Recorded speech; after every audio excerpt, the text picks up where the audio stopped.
milli kültürümüzü muasır medeniyet seviyesinin üstüne çıkaracağız.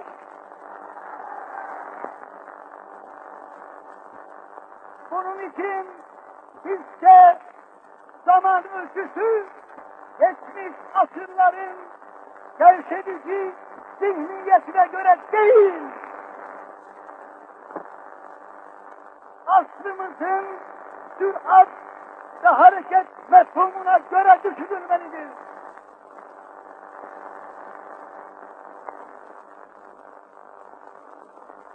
Geçen zamana nispetle daha çok çalışacağız. Daha az zamanda daha büyük işler başaracağız.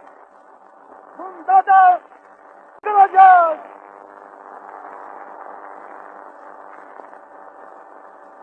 Milli kültürümüzü muasır medeniyet seviyesinin üstüne çıkaracağız.